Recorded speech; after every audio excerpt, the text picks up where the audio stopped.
Ketua Pimpinan Wilayah Dewan Masjid Indonesia. Disampaikan oleh Ketua Dewan Masjid Indonesia atau DMI Sumsel, Kiai Haji Buhori, jika seluruh pengurus DMI telah menyatakan kesepakatan dan memberikan maklumat jika masjid tidak boleh menjadi tempat politik praktis.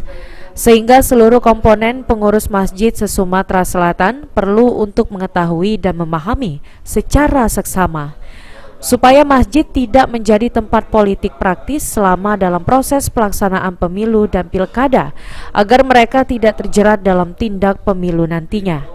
Selanjutnya, menurut Kiai Haji Buhori, pihaknya akan memberikan edukasi dan juga himbauan ke seluruh pengurus masjid di Sumatera Selatan.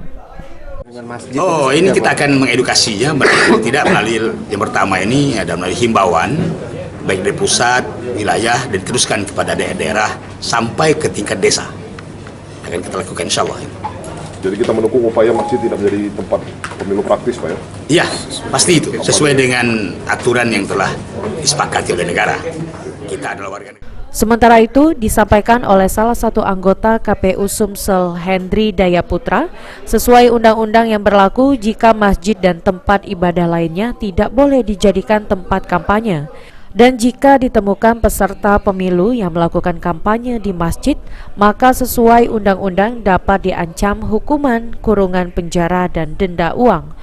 Undang-Undang 7 diatur bagi peserta pemilu yang melanggar ketentuan sebagaimana diatur di pasal 180 huruf H terkait larangan kampanye di tempat ibadah, itu diatur di pasal 521 Undang-Undang 7 tahun 2017, dapat diancam dengan pidana penjara maksimal 2 tahun dan denda 24 juta rupiah.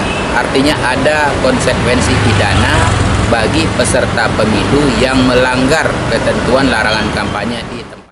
Selain kampanye, masjid dan juga tempat ibadah lainnya dilarang dipasang stiker maupun atribut lainnya selama proses pemilu dan pilkada dilangsungkan.